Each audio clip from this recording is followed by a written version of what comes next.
Shadaqallahul Azim.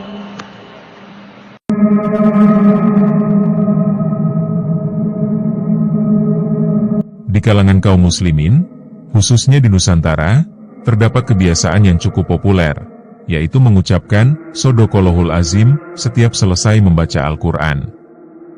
Kalimat ini bermakna, Maha Benar Allah yang Maha Agung. Sekilas, kalimat ini mengandung makna yang baik, karena memang Allah Ta'ala selalu benar dalam firman-Nya. Namun, persoalan yang diperdebatkan adalah, apakah mengucapkannya setelah membaca Al-Quran merupakan suatu ibadah yang disyariatkan ataukah tidak? Untuk menjawab pertanyaan ini, kita perlu merujuk kepada Al-Quran, Sunnah Rasulullah, serta atsar para sahabat dan pandangan para ulama salaf. Dalam video kali ini kita akan coba membahasnya sebaik mungkin, agar bisa dipahami. Dan kalaupun kita tidak sepahaman, maka hal ini bisa kita jadikan diskusi bersama. Dan kami sadar, tidak akan bisa membuat seluruh manusia setuju dengan apa yang kita sampaikan.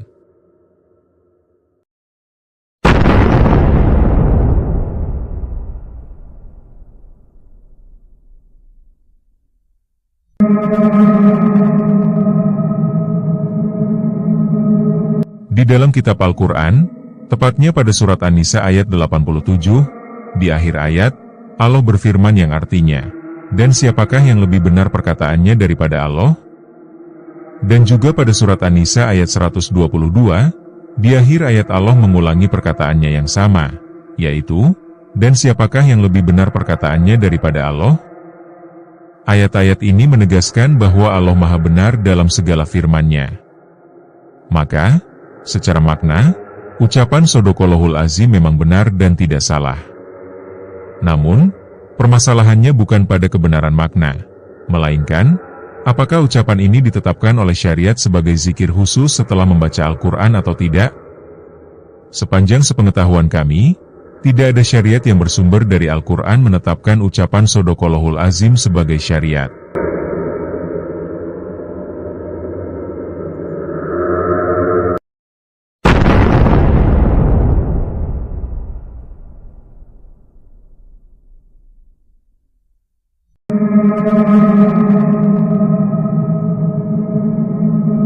Kita sebagai umat muslim sepakat, bahwa Rasulullah adalah teladan dalam membaca dan mengajarkan Al-Quran.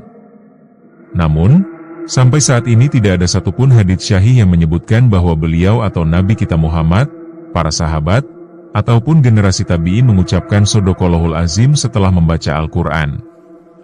Jadi jelas, ucapan Shadaqallahul Azim setelah selesai baca Al-Quran bukanlah bagian dari sunnah atau syariat. Jangan sampai kita terkena hadis Nabi yang berbunyi, barang siapa membuat perkara baru dalam urusan agama kami ini yang tidak ada asalnya, maka ia tertolak. Hadis riwayat Bukhari dan Muslim. Hadis ini menjadi dasar, bahwa ibadah yang tidak memiliki landasan dari Nabi Muhammad termasuk dalam perkara bid'ah.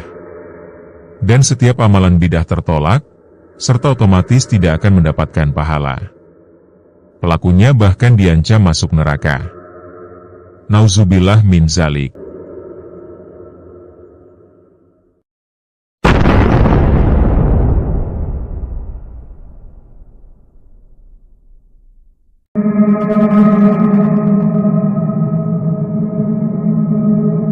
Dalam berbagai riwayat, para sahabat Nabi seperti Abu Bakar, Umar, Utsman, Ali, Ibnu Mas'ud, Ibnu Abbas, dan yang lainnya dikenal sangat sering membaca dan mengajarkan Al-Quran.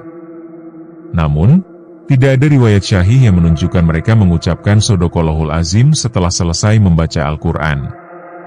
Seandainya itu adalah amalan yang disyariatkan, tentu para sahabatlah yang paling dahulu melakukannya. Karena mereka adalah orang yang paling bersemangat mengikuti sunnah Nabi. Dan paling paham dengan apa yang diajarkan oleh Nabi kita Muhammad.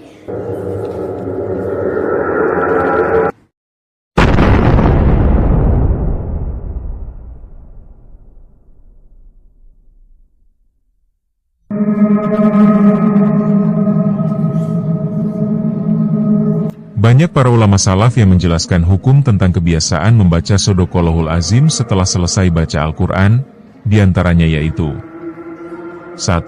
Imam An-Nawawi dalam kitab Al-Adhkar menegaskan bahwa tidak ada zikir khusus yang disyariatkan setelah membaca Al-Quran selain doa yang disebutkan dalam hadits syahih.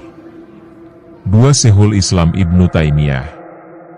Ibnu Taimiyah menjelaskan dalam kitab Majmu' Fatawa bahwa kebiasaan sebagian orang yang mengucapkan Shadaqallahul Azim setelah membaca Al-Quran tidak pernah dilakukan oleh Nabi, tidak pula para sahabatnya.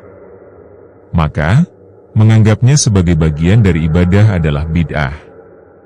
3. Al-Imam As-Suyuti dalam Al-Itqan fi Ulum Al-Quran juga menyatakan bahwa ucapan Shadaqallahul Azim setelah membaca Al-Quran tidak pernah ada tuntunan dari Rasulullah maupun dari generasi sahabat, tabi'in dan tabi'ut tabi'in.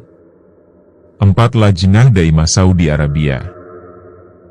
Pada fatwa nomor 2136, para ulama Saudi berfatwa bahwa mengucapkan Shadaqallahul Azim setelah membaca Al-Quran adalah bid'ah, karena tidak ada dalil yang mensyariatkannya.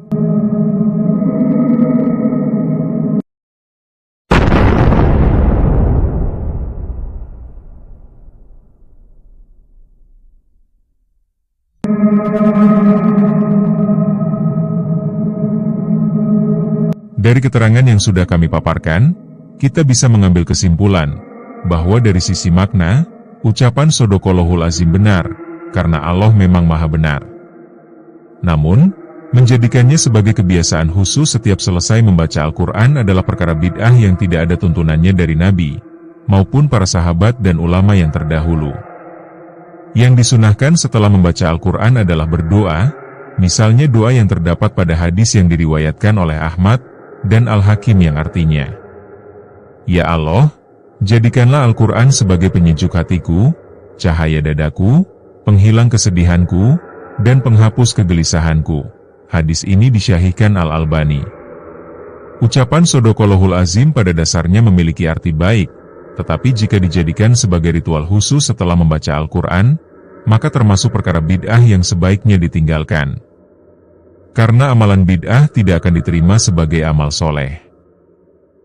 Seorang muslim cukup mengikuti tuntunan Nabi, sahabat, dan ulama salaf dalam berinteraksi dengan Al-Quran, karena keselamatan terletak pada mengikuti sunnah, bukan menambah-nambah amalan tanpa dalil. Sebagai kata penutup, Imam Malik pernah berkata, Barang siapa membuat bid'ah dalam Islam dan ia memandangnya baik, maka ia telah menuduh Nabi Muhammad mengkhianati risalah. Karena Allah telah berfirman, pada hari ini telah aku sempurnakan untuk kalian agama kalian. Maka apa yang bukan agama di hari itu, tidak akan menjadi agama di hari ini.